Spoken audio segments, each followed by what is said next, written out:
طيب الحضور الكريم. Ladies and gentlemen, good evening. Assalamu alaikum. Welcome to this fourth session, the last session of the seventh forum. And we will be talking about sovereign wealth funds and investment policies of the GCC states. During this session, we have three speakers who will be talking about intertwined issues and topics. And we will start with our first speaker, Dr. Fahad Yusuf Al-Fadala, who has a paper, a new reading of the sovereign financial assets of the state of Kuwait. It is a joint paper by Dr. Fahad Yusuf Al-Fadala and Dr. Mohammed Batwaih. I would like to welcome them and welcome everybody. I will start by introducing them. Dr. Fadala, he is the consultant at the Arab Planning Institute in Kuwait and formerly chair of the Education Department, Arab Open University in Kuwait. He has published many research papers, most recently Social Protection and Welfare Strategy for Vulnerable Groups in Kuwait, the Status of Illegal Residents, and it was published by the Center for the Gulf and Arabian Peninsula Studies, and Kuwait's Strategy to Exit the Coronavirus COVID-19 Crisis,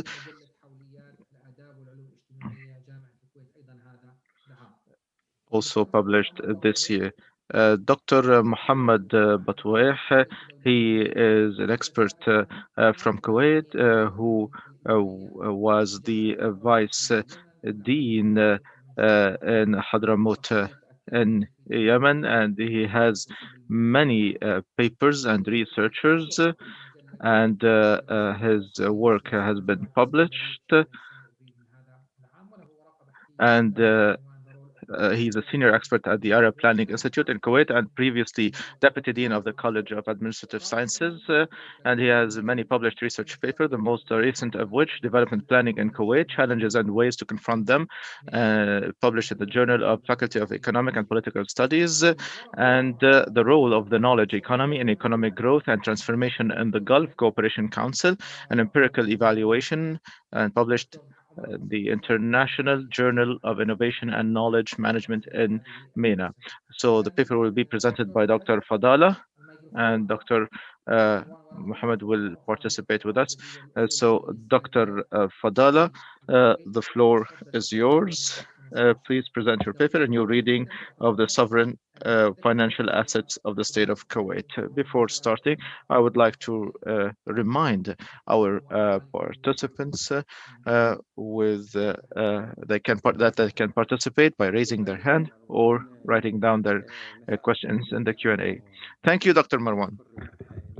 Good evening, and I would like to thank the Arab Center for Research and Policy Studies for inviting us to present this paper at the seventh forum. So we chose a paper relating to the topic of this conference. We're talking about the sovereign financial assets of the state of Kuwait, and there was a lot of questions regarding the position of the state of Kuwait when it comes to the rating agencies all over the world. As you know, the state of Kuwait had two international economic initiatives from the Arab world to the world. The first international fund in 1953, Sheikh Abdullah Salem. We lost the speaker. We lost the speaker.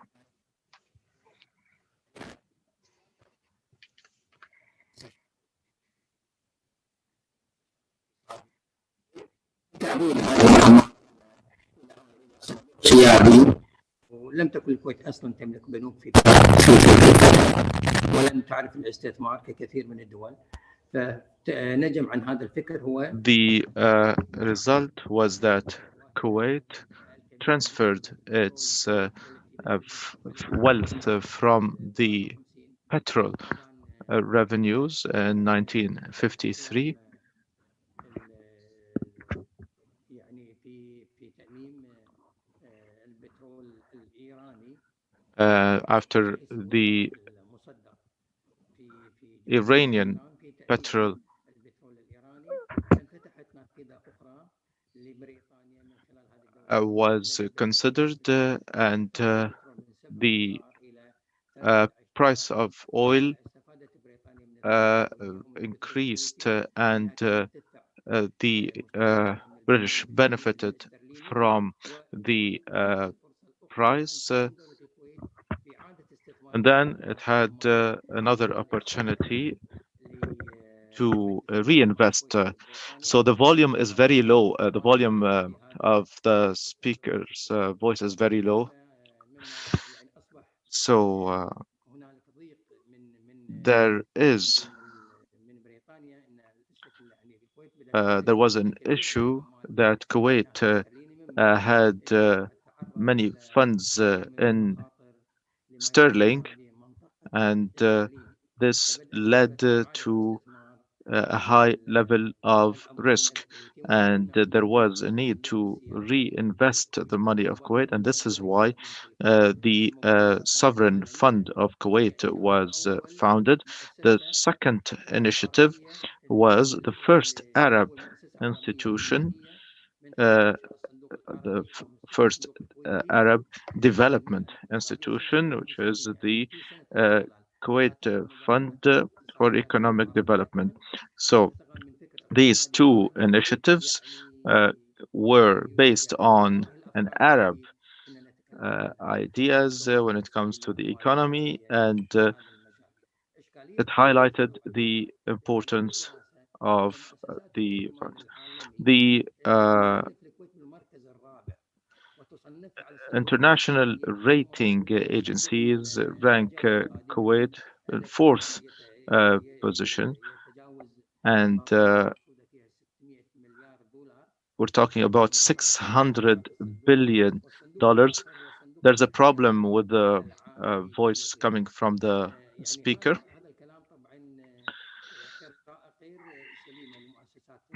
So the international rating agencies have flawed analysis of the funds SWFs in Kuwait, and this led us to tackle this issue by talking about other things that can be considered in Kuwait. So we started discussing the credibility of the calculations relating to the financial and sovereign assets of the state of Kuwait by global agencies, and what is the real rating of the state of Kuwait when it comes to the international rating of SWFs, in case the other funds, financial funds of the country are taken into account. And we have 40% of the revenue coming from oil sources, the other savings 10%, and the other also revenues are funds for economic diversification that should be considered this way, and this topic needs to be tackled from this perspective. And what are the strategies adopted by the SWFs currently for the post-COVID age? So these funds need to be part of the solution in order to improve the health indicator, the knowledge-based economies, and the education indicator. So there is another aspect for these funds to find economic solutions And the objective is to present a new reading of the sovereign financial assets of the state of Kuwait away from the global ratings. So we had two main themes, definition of sovereign funds, their importance and their role. And the second part is the sovereign assets, the role, the establishment of the first fund, the role of oil, and this fund was an emergency fund that contributed during times of emergency. And now, at the level of the General Assembly, the fund could be used in order to close the deficit, but it needs a law from the Assembly, and this led to heated debate at the level of the Parliament. And the last part of our paper tackles the strategies of the state of Kuwait when it comes to investment and the role of the funds internationally to face coronavirus pandemic and what are the solutions. In 2007, there was an increasing attention internationally. So there was an increase in the assets to $8 trillion, and we are talking about 93 sovereign funds. And there's a lot of concerns and turmoil that the global financial system witnessed after the financial crisis of 2007, 2008, and the sovereign funds were accused of exacerbating the crisis, in addition to the geostrategic concerns vis-à-vis their investment objectives, and some of them have not taken into account the simplest requirements when it comes to good governance, when it comes to managing their operations. And the concerns did not accept or did not or also tackled all these funds, and we have several examples that we can give at this level.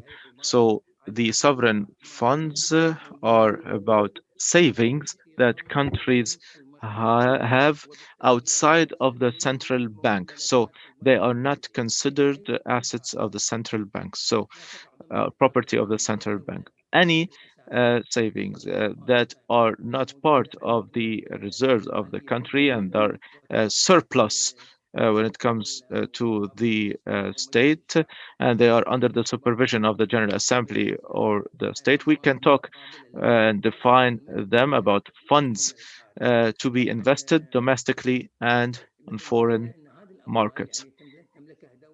These funds are owned by states and they are used in order to achieve several objectives.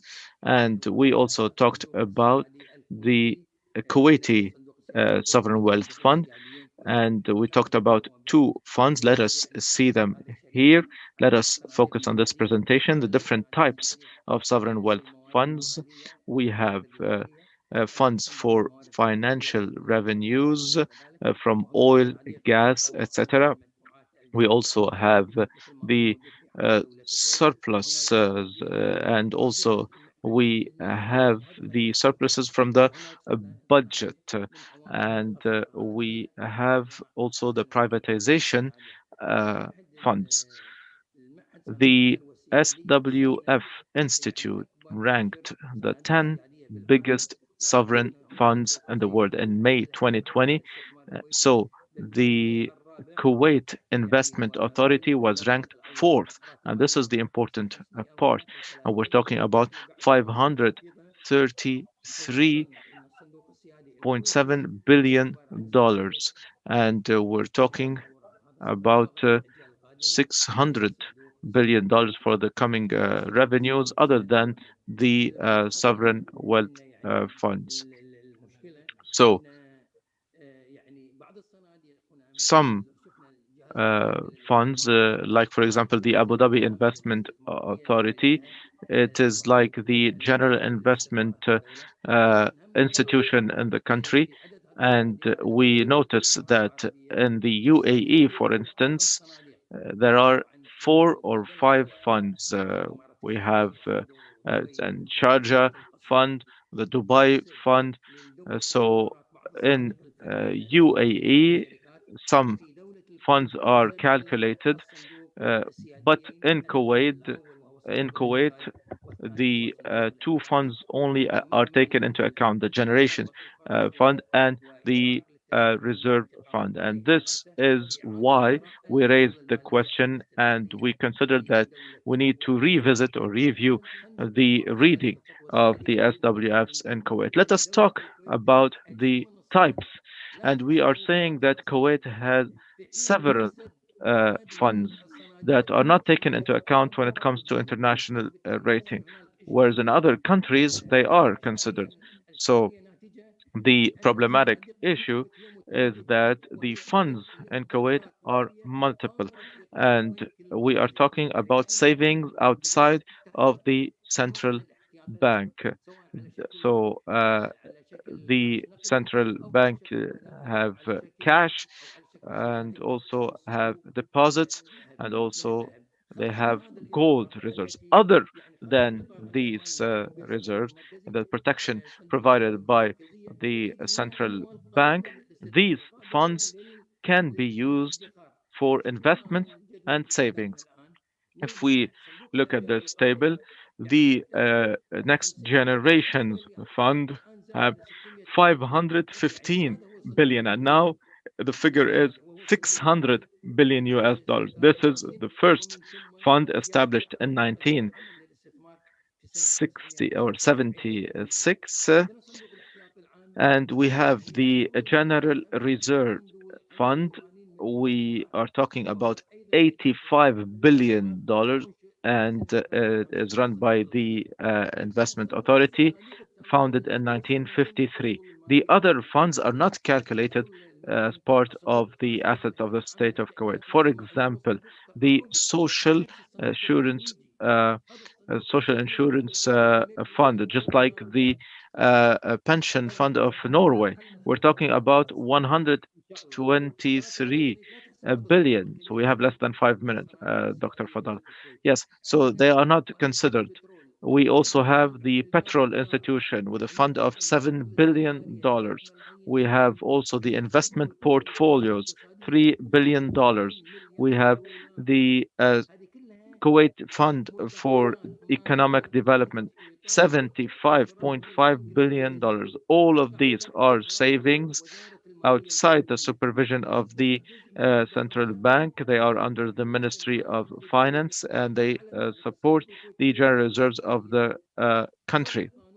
And for instance, the Kuwait Fund for Economic Development, there was a law to take 20% the revenue of this fund to support the housing question or issue in Kuwait. So, why are these not taken into account when it comes to the Kuwait sovereign assets? Because if we go back to the definition, these fall under the assets.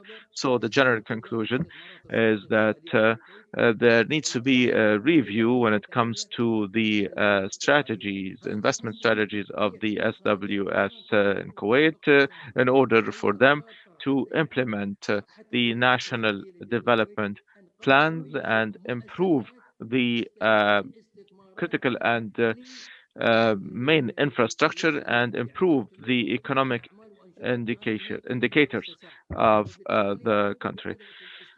So the reinvestment here should be under the supervision of the Ministry of Finance. Should the Ministry of Finance ask some for some funds. The funds are transferred to the General Reserve Fund.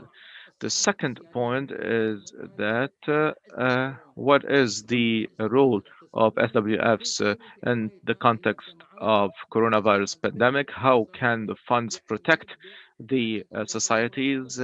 And we are seeing other concerns in the future. So the role of the funds, the role is to improve the investment environment and seek investment opportunities within the societies and improve economic and health and education indicators in order to achieve sustainable economic or sustainable human development. So not only savings and reinvestment.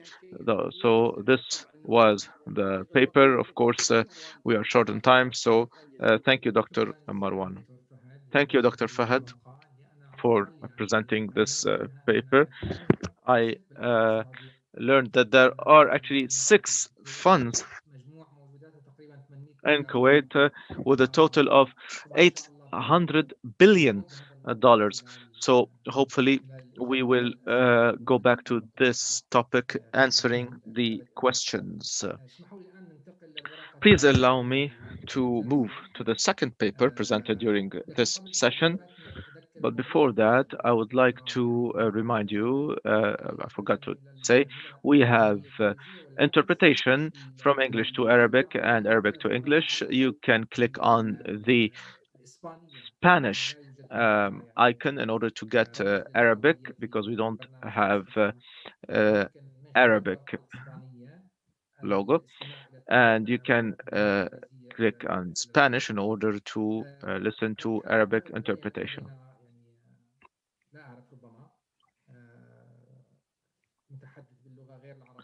So I do not think we will have a non-Arabic speaker. So anyway, the second paper tackles the Gulf sovereign wealth funds between achieving economic transformation and stabilizing the pillars of governance. The Saudi Public Investment Fund, presented by Dr. Lorans Al-Hennawi. Hello, Dr. Al-Hennawi. Please allow me to introduce him. He's a researcher at the Berlin Institute for Gulf Studies, and previously a researcher at the Technical University of Darmstadt, Germany. He has many publications, including the Arabic translation of of Germany and the Middle East, from Kaiser Wilhelm II to Angela Merkel, in the Alam al-Marifa series, and the National Council for Culture, Arts and Literature in Kuwait 2018, and Civil Society in the Arab context, the Kuwaiti Diwaniyya as a model. Dr. Al-Hennawi, the floor is yours. 15 minutes, please. Thank you. Good evening. Thank you, Dr. Marwan, for this introduction, and I would like to thank the Arab Center for Research and Policy Studies for this invitation. So the paper tackles the model of the Saudi fund after the restructuring that took place by Crown Prince Mohammed bin Salman, and the role used in order for the Crown Prince to expand his control more than the driver, the economic driver, and the strengthening of the private sector role. In addition to that, the fund plays the role of the guarantor of the power of the Crown Prince. The clear political aspect of the fund comes with highlighting its role internationally, and it will impose on partners, foreign partners, to assess politically the nature of the investments in order to understand the objectives. Are we talking about financial investments or political agenda? I will focus on political calculations behind this fund that are the core of our paper. the National Vision 2030 and the role of the fund with the new Economic and Development Affairs Council. Crown Prince Mohammed bin Salman started highlighting his strategy and the Aramco IPO in order to avoid remaining rentier economy and focusing on the post-oil era, and it was a key point when it comes to the fund. And Saudi Arabia witnessed uh, attempts to reform with moderate results that included the administrative aspect. So the national vision is not entirely new, but the previous reform attempts were sectoral and focused on the some sectors without focusing on others. These were radical changes and reforms, particularly at the level of the society when it comes to openness imposed on Saudi society. What about political considerations? The paper thinks that the investment fund will not be capable through this lack of accountability and also with the lack of the institutional environment. And this will not allow Saudi Arabia to achieve its vision. And the organization and the management of this fund reveal that there is some sort of monopoly and there was some sort of destabilization in the structure of the economy, and we have a one man concentration, whereas in the past the rentier economy resulted in distribution of the revenue. Crown Prince of Saudi Arabia, through the restructuring of this fund, could protect himself from domestic and foreign threats. In addition to that, he achieved the advantage politically and he guaranteed some independence vis-a-vis Saudi citizens and also foreign countries.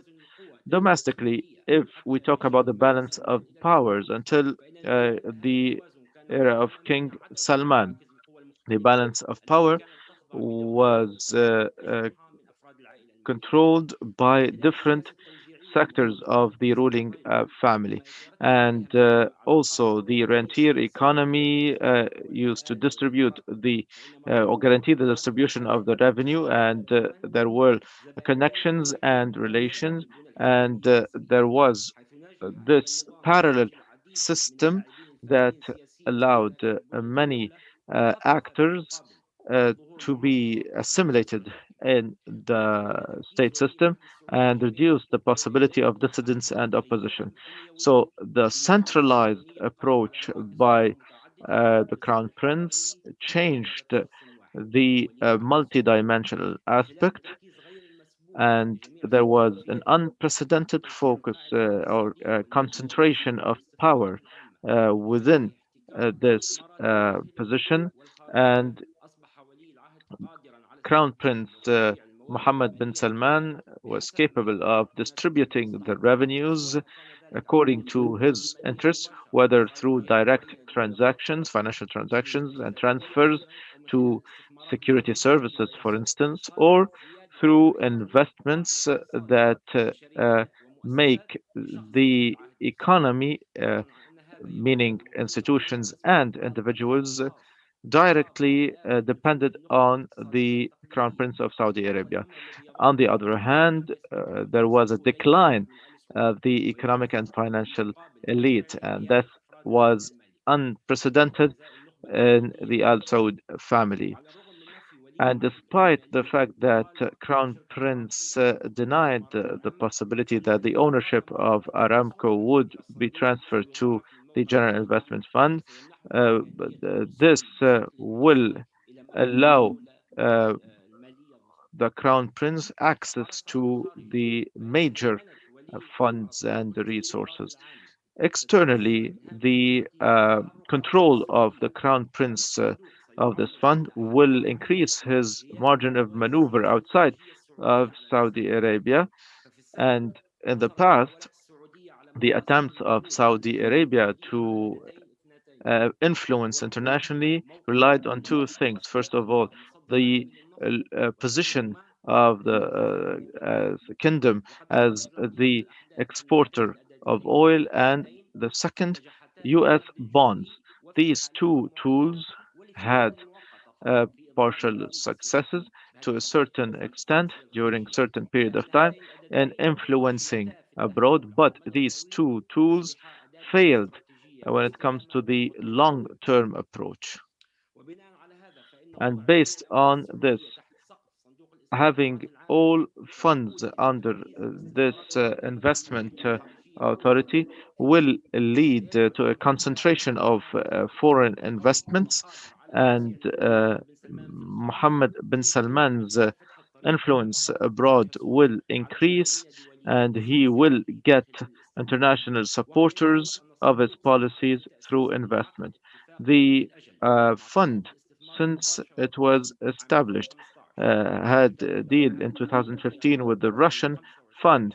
The cooperation included more than 25 projects and ventures, and also the joint Russian-Chinese fund. And it is clear that these partnerships were in parallel with a political rapprochement. Saudi Arabia, China, and Russia. In addition to that, the investments of Crown Prince of Saudi Arabia and emerging US companies make this fund an important tool in order to influence this important economic field, especially when it comes to the trends of these companies, their presence, and their future, should the Crown Prince decide to withdraw his investments in the future. And this would influence the investment scene in the United States. The investment of this fund in the infrastructure of the United States, resulting in thousands of job opportunities in the US, make this fund a factor of stability or destabilization in the United States, and links the Crown Prince with inner circles within the US government. This means that he would have access to different members of the government in the United States and other countries. In addition to that, the Sami company, totally owned by the general investment funds, increases the influence of the Crown Prince of Saudi Arabia when it comes to military deals, and this influences the economies of uh, arms producing countries. And here we can go back to Mr. Trump's position after the assassination of Khashoggi, when a number of legislators wanted to tackle this issue. This highlighted the importance of this relation. And also, Mr. Trump refrained from taking any measures against the Crown Prince of Saudi Arabia, although many international officials said he was involved. Sorry to interrupt you, Doctor. You have 3 minutes left. So, in conclusion, or the conclusion actually, will be published, and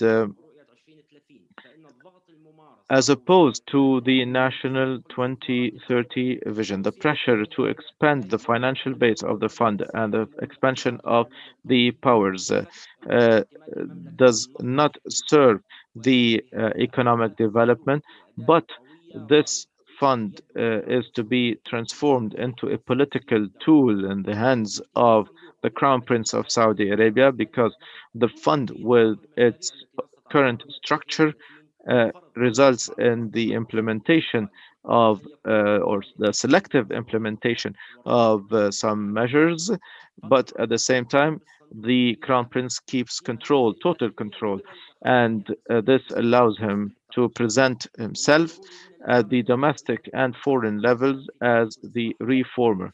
And here we can talk about reforms where Mr or the Crown Prince Mohammed bin Salman adopted new measures when it comes to accountability and transparency and good governance. But the exception was the fund that stayed away from oversight mechanisms. In addition to that, the restructuring of the private sector by reducing the power of the traditional economic elite resulted in a direct link between the emerging powers domestically and the crown prince. Should the national vision fail and the transformation of the economy of the kingdom, Mohammed bin Salman, through this fund, will be capable of silencing dissidents or opposition by reactivating this distribution mechanism, particularly to the security services, in addition to the fact that foreign investments could result in support of Mohammed bin Salman internally. And although the fund took a series of measures in order to diversify its investments, the assassination of Khashoggi negatively impacted the image of Saudi Arabia and the foreign investments in Saudi Arabia. But this is short term because it is still early to judge whether this fund succeeded in achieving its objective or not. This fund proves that the investments are linked with the Crown Prince, and Mohammed bin Salman endeavored to buy the new castle United Club, and the pressure by international community to prevent it from happening, and the activity of this fund in Europe will increase the debate about the political aspect of the investment of this fund, and will impose, at least in Germany, um, a debate regarding the objectives. Are they economic, or they allow the crown prince to influence the scene in Europe, especially that the policy of the fund is different than other funds in Europe, counting on long-term investments, for example, the Qatar fund and the Kuwait fund. Thank you. Thank you. Thank you, Doctor. Thank you, Dr. Lorans. التي يعني حاولت أو تناولت بالأحرى. Thank you very much, Dr. Lorans, for this paper and your focus on the attempts by the Saudi fund and the Crown Prince's role. We will come back maybe to the question, to the paper through the questions and answers.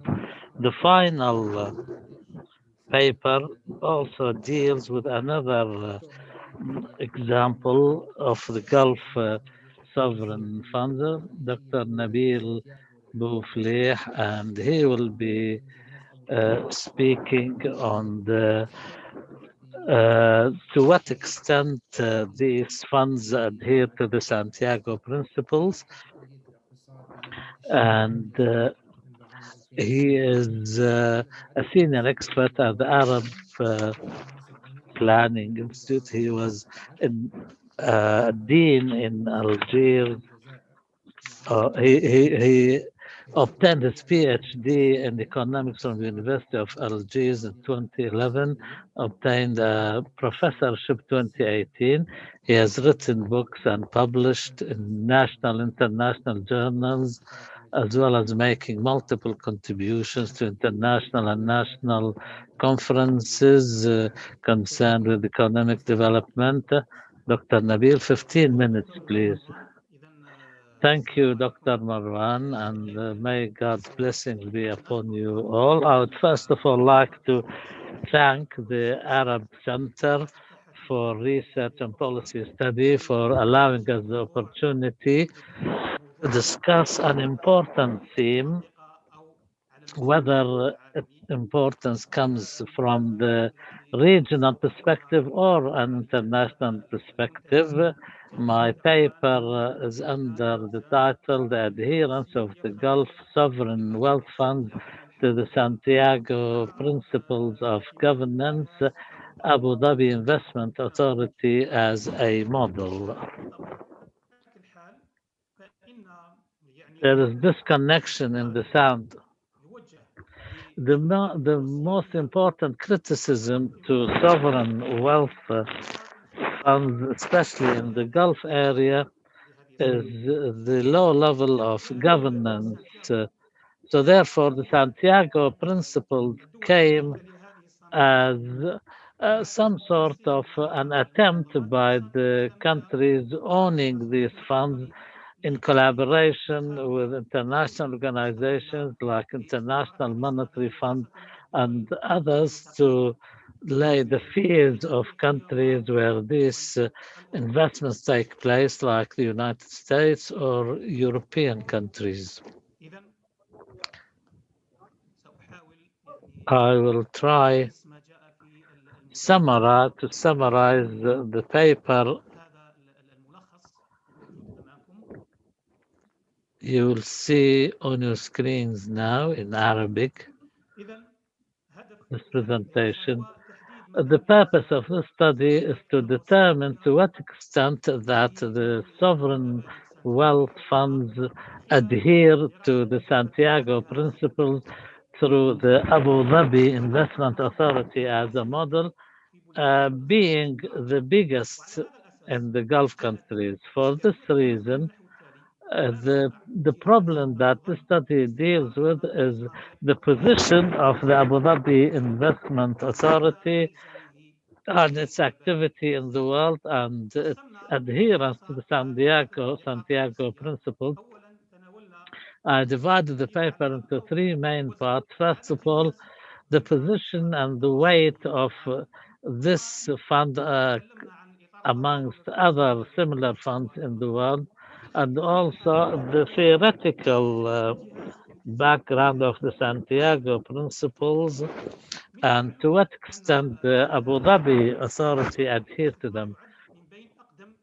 It's known that Abu Dhabi Investment Fund is amongst the oldest in the Arab Gulf area. It was established in 1976.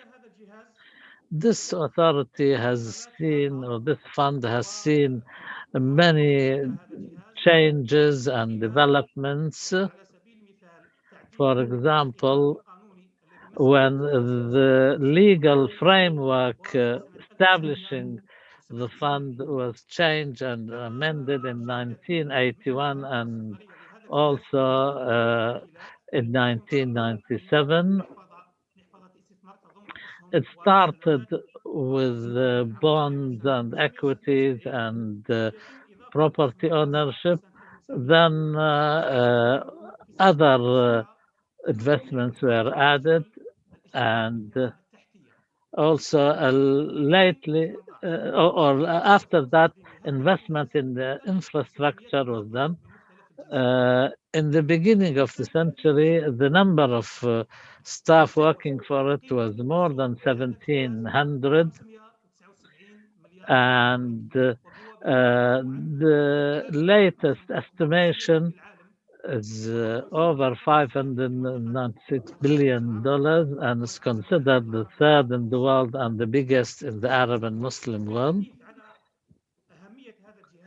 The importance of this fund, and in a comparison made with the economic indicators of the UAE as a country and the assets of this fund, you'll find that it's the coverage of the assets by this fund is 160% of the GDP, and this is a very important percentage. and it ensures for the economy of the UAE the ability to absorb shocks as a result of the fluctuations in the oil prices. Even in the budget, the coverage for the government expenditure in the UAE goes beyond 560%, and the same applies for the imports, 269%, for the public debt, 250%, the foreign currency reserves, 689%. So per capita, $73,000 is the share per capita in the UAE, and this gives the United Arab Emirates a very strong economic power at the local and international levels, and guarantees protection for the economy from different shocks and crises in the world. If we compare this fund with the size of the sovereign funds in the GCC, we'll find that the Abu Dhabi one comes first from so far as the value of assets. The UAE has around 6 funds, and in total is $1.6 trillion. So this shows the strength of this fund. As for the Santiago Principles, these came into existence to allay the fears of the recipient countries of the investments by these funds, especially in the 2008 financial crisis, when, because of this crisis, many funds try to buy assets, and this has made the recipient countries of these investments harbor fears because of the ambiguity surrounding these investments and the lack of transparency. The World Bank started an international working group with the membership of main countries who own these funds to improve the governance aspects of this. The group has held many meetings leading to the Santiago in Chile meeting in September 2008, whereby a number of principles have been reached, and they are voluntary, they are not binding.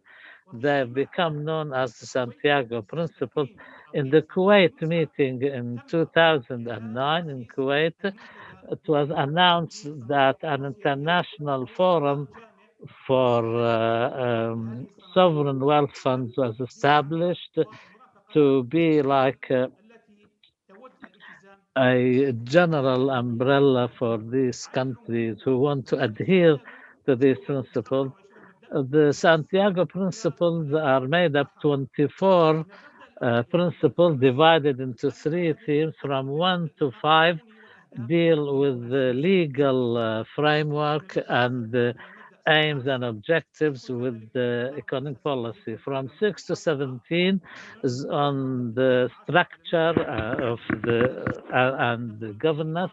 From 18 to 24 deal with investment, etc. There is distortion in the sound. Now we talk about the level of adherence. We try to determine the level of adherence through, this is just a preliminary attempt. We established a Santiago index. This includes 24 points. Each principle has 1 point on the scale.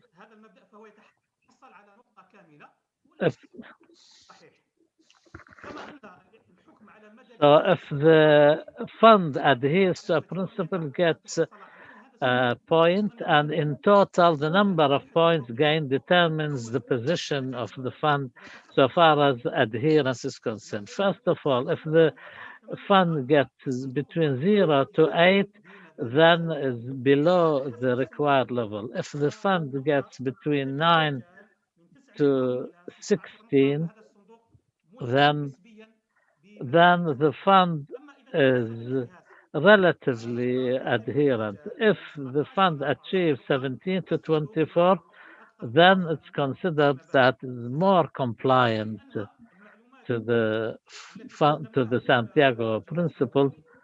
The information and data we used for the Abu Dhabi fund, we derived from the official site and also as a result of international research into the fund. And please note with me that so far as the first theme of the legal framework, and we gave it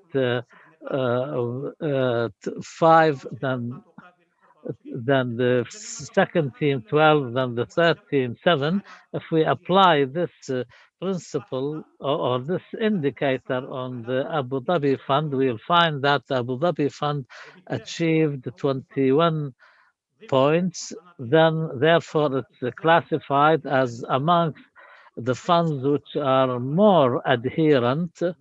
It has achieved 4 out of 5 points so far as the legal framework is concerned, 10 points for the structure and the governance, 7 points, full 7 points in the investment and risk management. But this does not mean that the fund exercises high levels of governance, because we are talking about the bare minimum here that the countries owning these funds have agreed on so far as governance levels are concerned. Also, the Abu Dhabi fund lacks so far as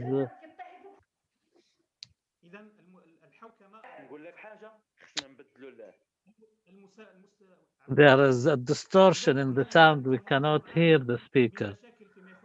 So therefore, the fund lacks so far as transparency is concerned. This is probably something that all the funds in the Arab Gulf area suffer from, but by and large, we can summarize the main conclusions of this research as follows. First of all, the Abu Dhabi Investment Authority is amongst the largest in the area and in the world. It has 40 years of experience, which enables it to adapt to different situations.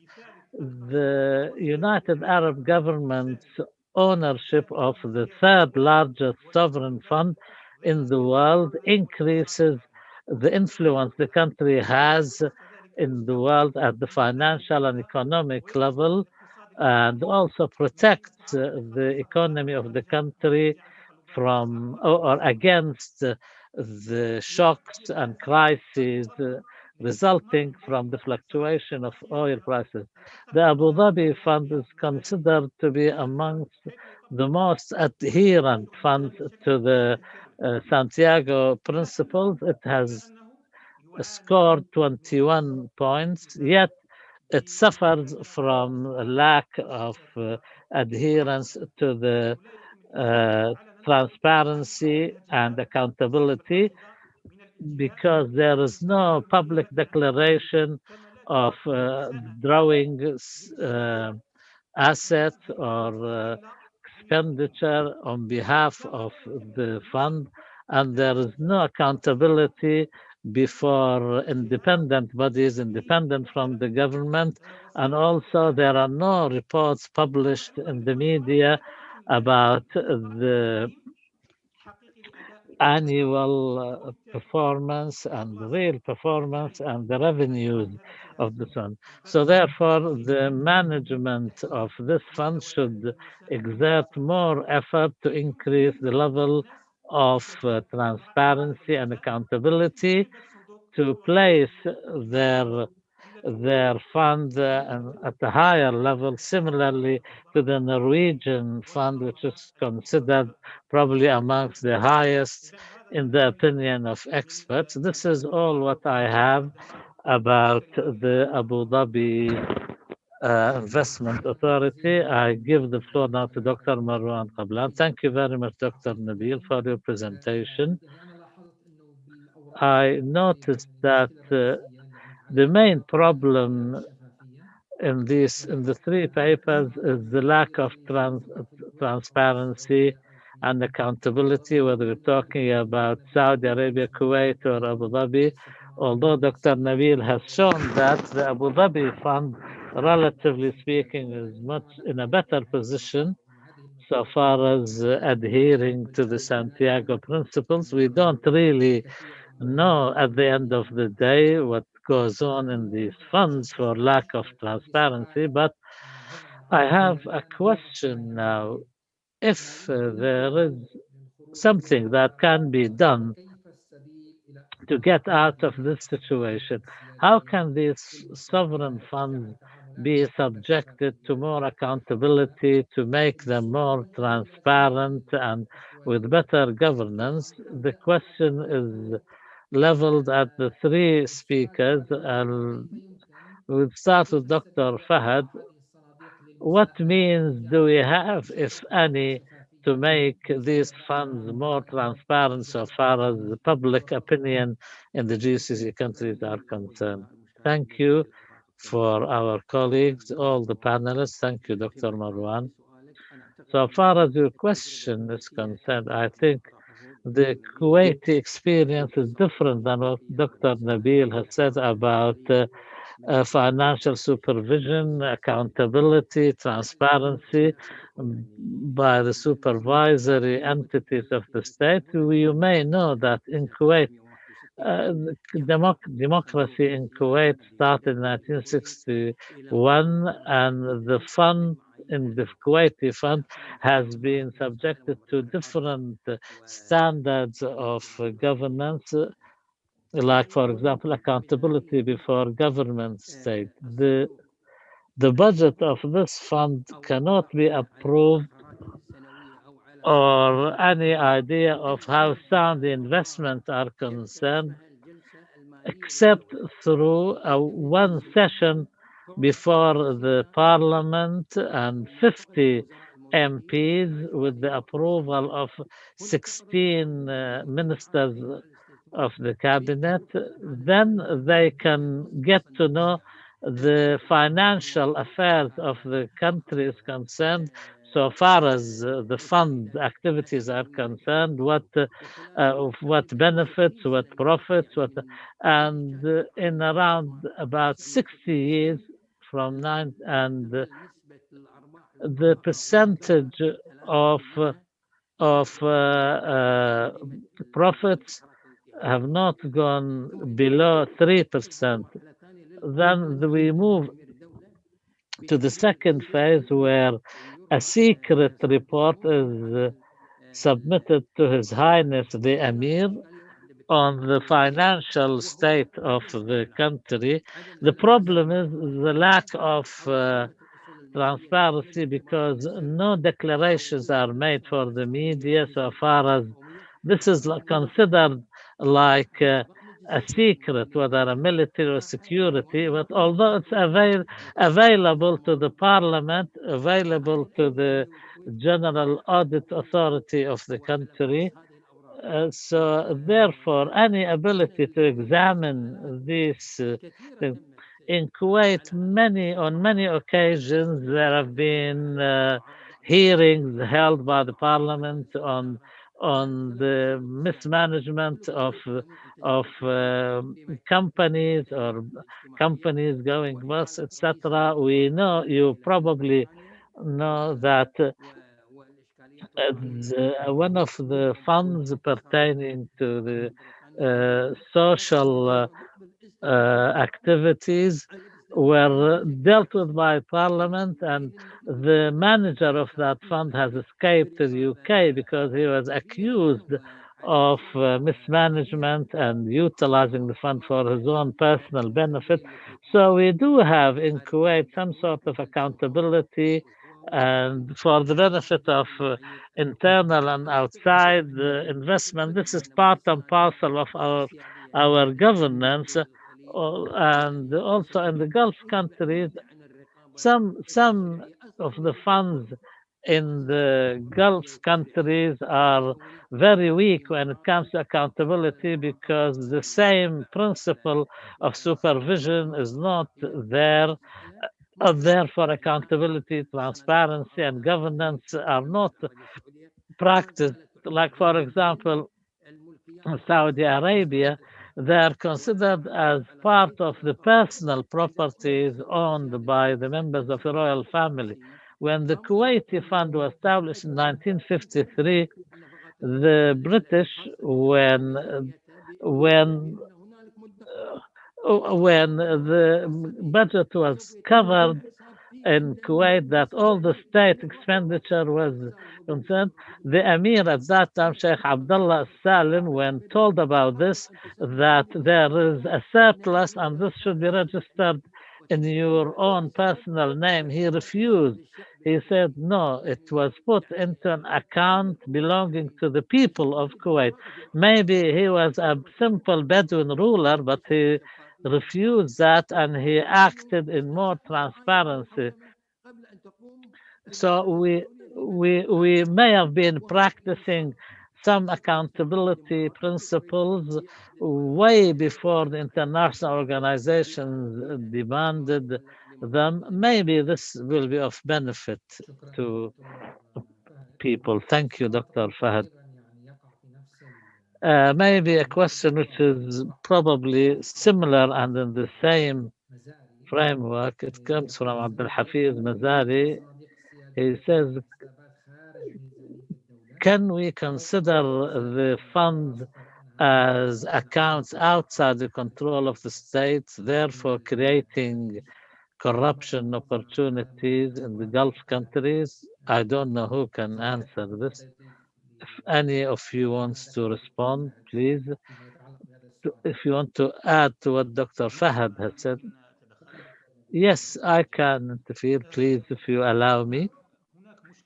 Yes, there is a problem, really, and that is how do we enforce in the Gulf countries, how to we can oblige the funds to adhere to the principles of governance. My fear is if these countries do not voluntarily do that, especially when it comes to accountability, declaration of data information, sometimes maybe this can be enforced upon them by the countries which are the recipient countries of their investment, and these countries exercise the hegemony over the world economy.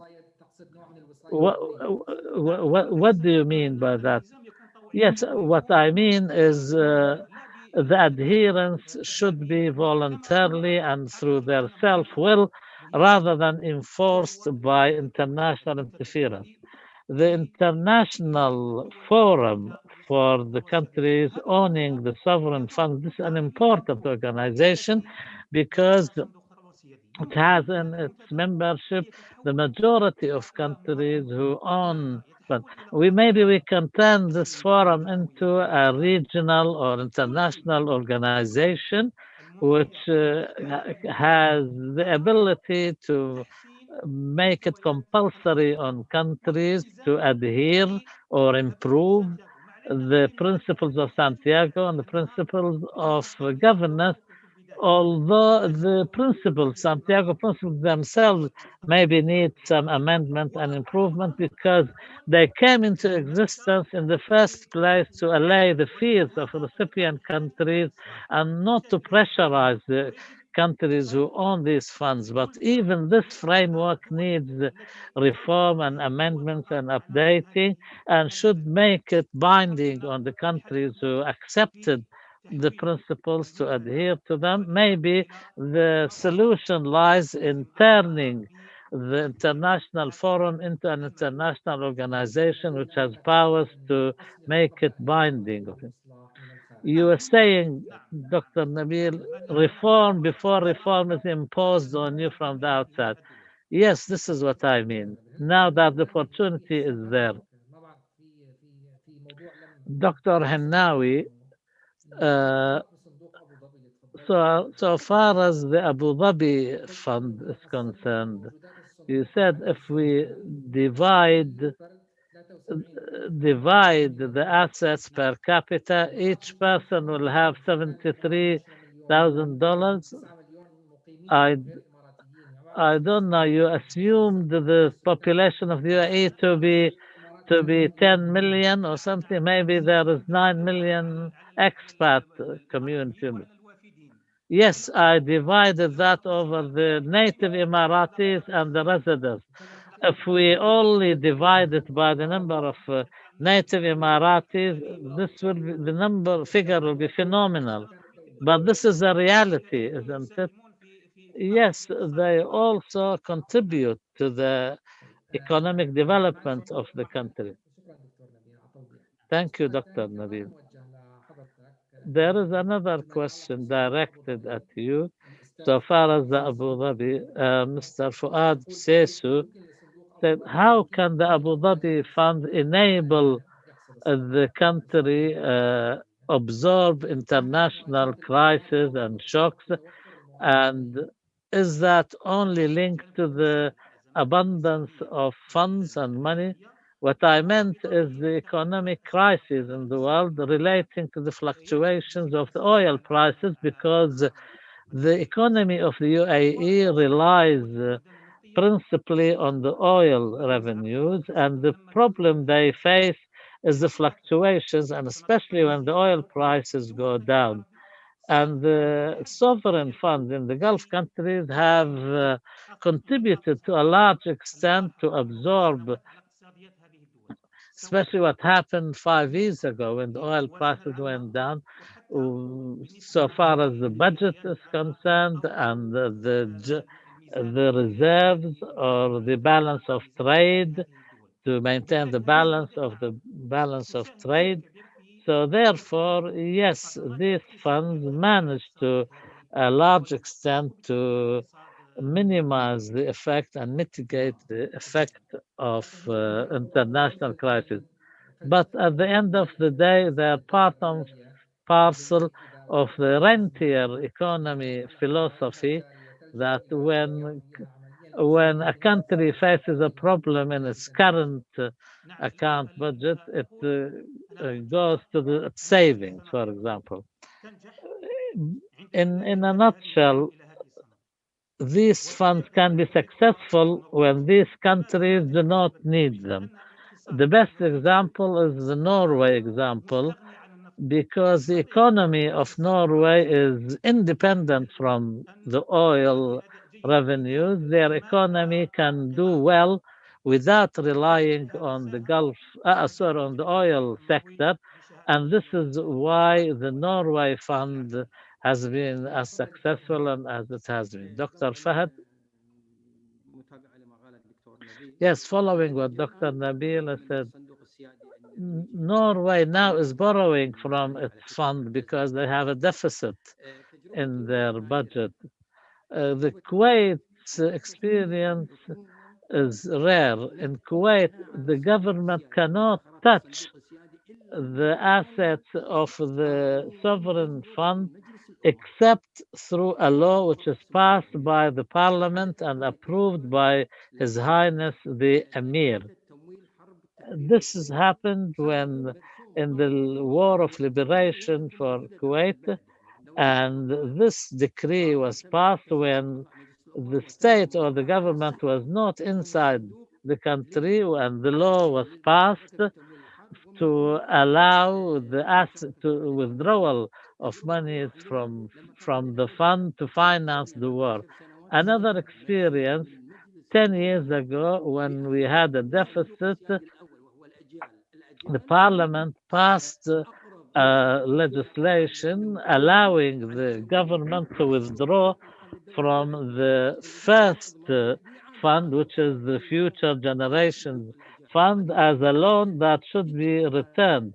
This is a very clever thing and an excellent thing if you want to apply the principles of good governance and transparency, that the government or the state does not touch this money in the fund, because these funds belong to the people, and if they want to draw from it, then they should ask the permission of the parliament, which is the representative of the people. Like, for example, in 2020, now there is a heated debate in Kuwait about the deficit, the current deficit in this year's budget. So now they may borrow money, not through selling the assets of the fund or anything. The General Reserve Fund can borrow from the bigger fund, which is the Future Generations Fund, some cash on the condition that the General Reserve Fund should return the money borrowed to the future generations, because the Future Generations Fund gets 20% deducted of the oil revenues and paid into the Future Generations Fund. And this can only happen through the parliament, and the parliament approval was needed to make the exception of borrowing from the Future Generations Fund to be paid into the reserve fund. These are interesting experiences we went through in Kuwait, which can be of benefit to other Gulf funds. And as for the fears by the countries which are recipient of this investment, this fear is not due to that these countries can lay their hands on the funds. These funds are smart people. They agreed in the Kuwait meeting, the Santiago Principles. They are aware of their social responsibilities. They know what's happening. They also set their own standards and criteria and indicators for governance. They do not think that the Western countries want to lay hands on the fund. They do not waste an opportunity to prove that they adhere to the principles of transparency and governance and do their bit so far as social responsibility is concerned, climatic change, for example, and their responsibility towards the people of the world. Dr. Marwan, if you allow me, yes, but I can, but Dr. Fahad has mentioned something which may be of benefit. We just want to some explanation. Dr. Fahad, please. I read two figures. The first, that salaries in Qatar, in Kuwait, sorry, is 36 billion or 39 billion. I don't know exactly.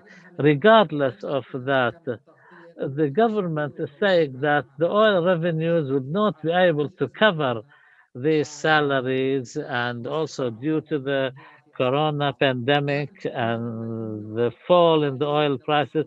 So the government has no choice either to borrow money or sell some assets. So please help us understand the assets here. Are they meant the assets owned by the Kuwait sovereign fund or what? Yes, I understood your question. In Kuwait, we have two sovereign funds, one for the future generations, which has some 600 billion, and another one, which is the general reserve, which has about $85 billion. The problem is this fund, $85 billion is not in cash. They have assets, they're in the form of assets, equities, etc.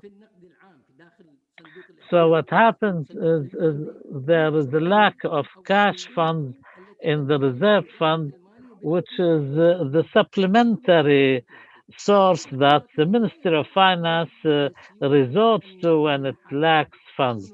The reserve fund now does not have the cash funds, but it owns something like 60% of the Kuwaiti exchange or Borsa. What we're talking about here is when the sovereign fund, which supports the general budget of the government or the Minister of Finance, when they do not have the liquidity, so they, in that case, they borrow from the mother fund, which is the Future Generations Fund, to increase its liquidity to serve the purposes of the Ministry of Finance. I think 70% of the government budget goes on salaries and wages, according to the constitution, which requires that Kuwaiti citizens should be employed and salaries are paid to them. The problem here now, there's two choices being floated: either selling some of the assets, bonds, equities, etc., owned by the fund, or to borrow from inside or outside Kuwait. Due to the corona pandemic and interest rates being so low, it's better for the fund to borrow from the local market or international market rather than selling its non-cash assets. Thank you very much, Doctor. Thank you. Dr. Lorans, thank you. Thank you for your question. And Dr. Fahad's answer clarified many questions. We also, when we speak in the context of the Gulf countries, is this for the future generations, or is it something that we can deplete these sovereign funds by borrowing from them to cover the deficits in the budget, or to finance projects that time proves? For example, Tesla in Saudi Arabia, there were huge losses, and it was proven that this Tesla company, for producing electric cars, it has proven that it was the wrong decision. Your answer, Dr. Fahad, clarified many of my questions. There is a question. I don't think the questioner wants an answer really. Maybe he just posed the question to explain things. Murad Ghunaysir, I'm sorry if I mispronounce your name. To have transparency and accountability and governance, there should be a real political will. Then passing legislation void of real accountability of these funds. To what extent can we speak of this change being made in the countries with sovereign funds? And shouldn't Gulf countries try to achieve that? I think I don't know if the questioner wanted an answer or just wanted to make a point. If somebody wants to respond, please, the floor is yours. تفضل. Yes, please go ahead. The question is right, is relative. The political structures within the GCC countries, like, for example, in Kuwait, we have a clear democratic path Since 1961, we have a constitution, we have accountability. There are other countries, for example, they have entities which should act as a supervisory or accountability guarantors and things, but they do not exercise that. And like Dr. Lorans has spoken about Saudi Arabia, and the funds have become the ownership of the political families or the royal families and not owned by the people. In Kuwait, the main philosophy is that these are the money or the property of the people, and we supervise and we hold up. And we are not talking about political situation or political entities. All what we're concerned with here is the money belonging to people, and this is what distinguishes. And I'm not here being proud about Kuwait or anything, but we do have some things that can make us feel proud.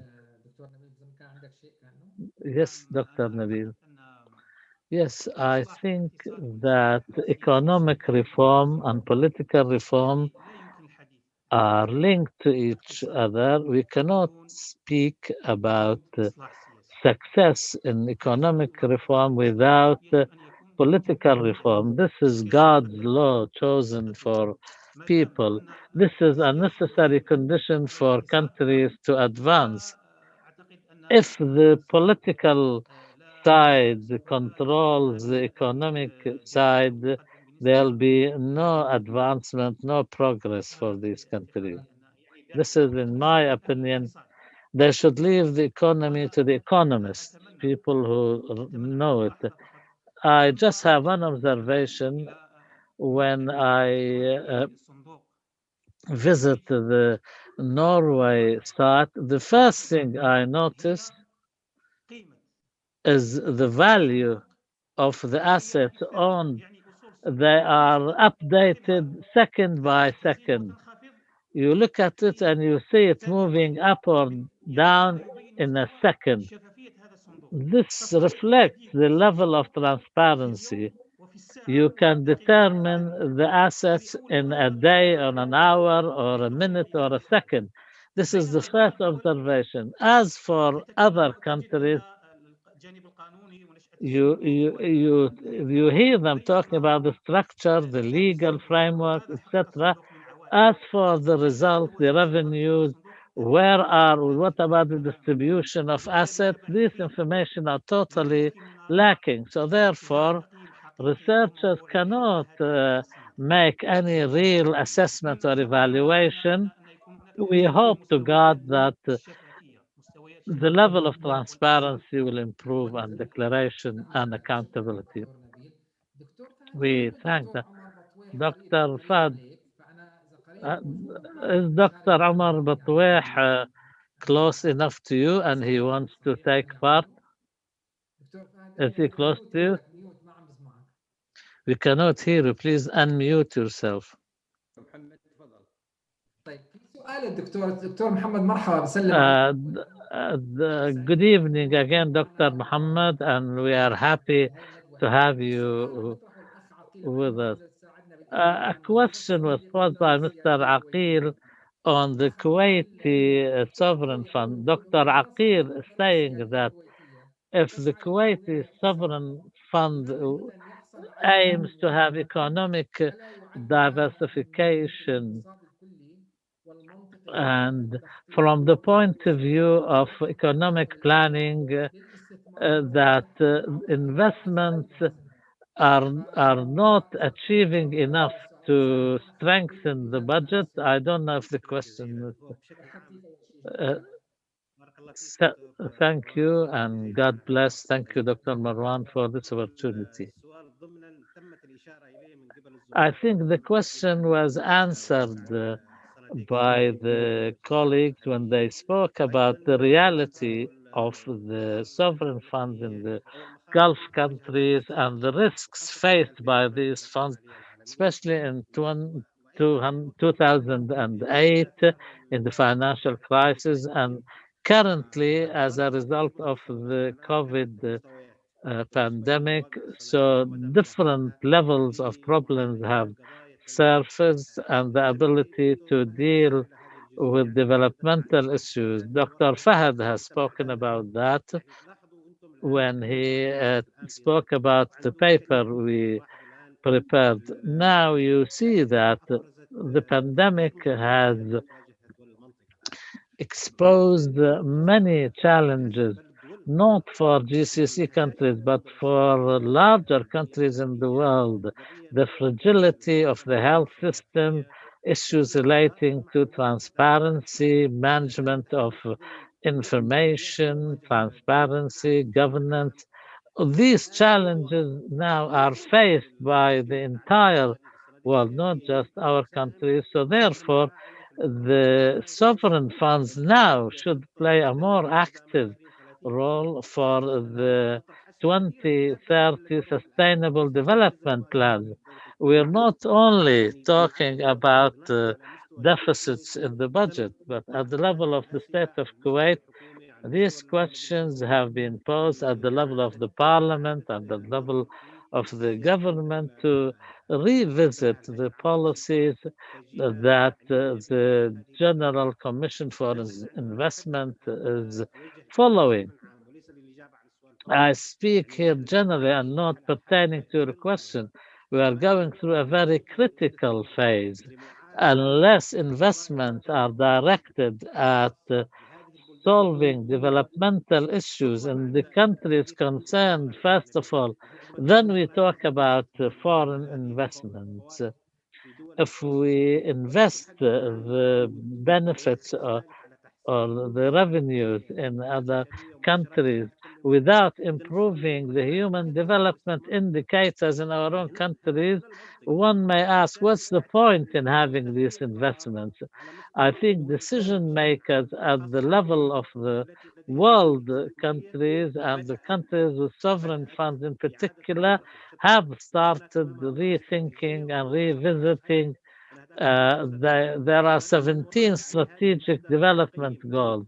We should revisit them, we should evaluate them when we compare them in 2015 aims and objectives and goals. For example, some colleagues in the Kuwait experience, we have benefited from rebuilding the infrastructure post invasion. This was the emergency fund.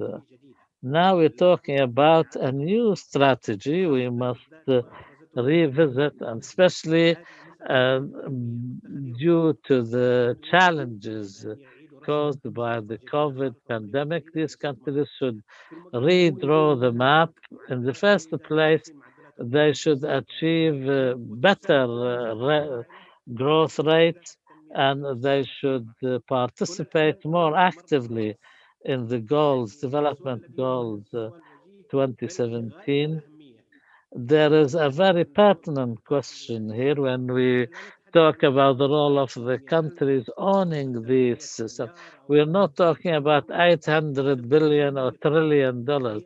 The question of not the size of these funds, the more important thing is how can these figures reflect in the reality of life?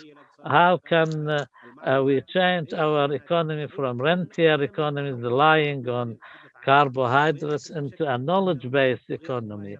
And how this reflects directly or indirectly the living standards of people in this country.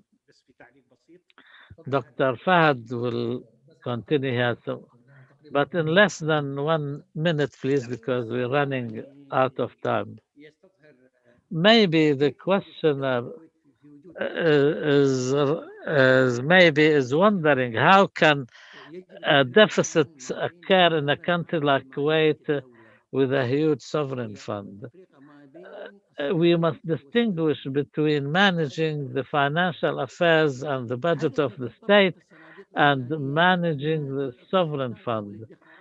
The boom happened when oil revenues and the oil and gas revenues were higher, so the wealth in these sovereign funds were accumulated.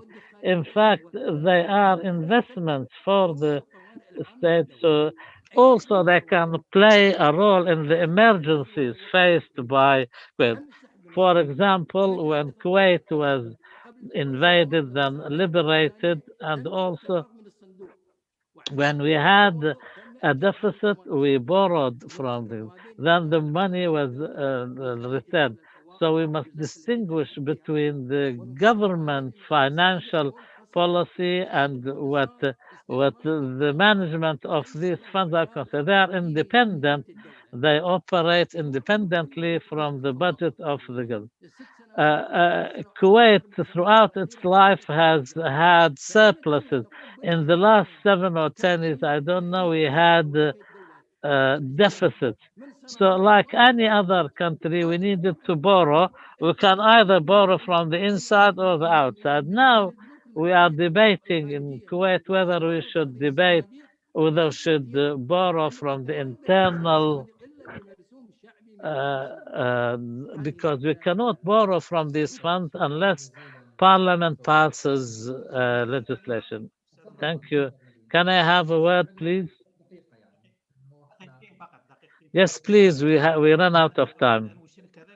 I just want to mention that there is another challenge faced by the Gulf sovereign funds, and that is how to make these funds sustainable.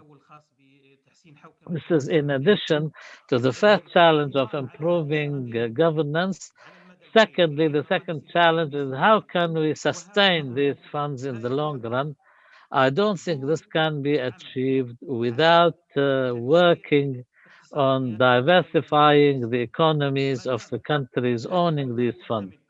As long as these countries rely on one sector, and that is the oil sector, I think these funds can last for a certain period or eventually they will be depleted and disappear.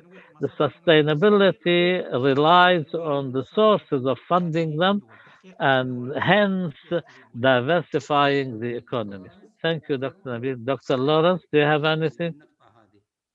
I disagree with Dr. Nabil. Less than 1 minute, please. These funds are diversification of the economy. If you in Kuwait, the 34% of the GDP is on 53% is diversification. Kuwait owns 25% of Mercedes. Kuwait owns banks, owns factories. This is economic diversification. Thinking of diversification as only production inside the country, this is a different perception. You have investments abroad, this is better for you. For this reason, some investors are running away from Turkey and Egypt after the devaluation of the Egyptian pound and Turkish lira. Now 15% maybe goes to China. So this is diversification. These are funds for economic diversification and they are funds for general emergencies and also for future generations. Thank you, Dr. Fahad. Yes, I'm enjoying this discussion. I wish I had more time to give you, but our people have got tired now. We have translators who've been working very hard. I'm enjoying this, but we have to draw this discussion to a close. We thank you. We thank Dr. Fahad Al-Fadala.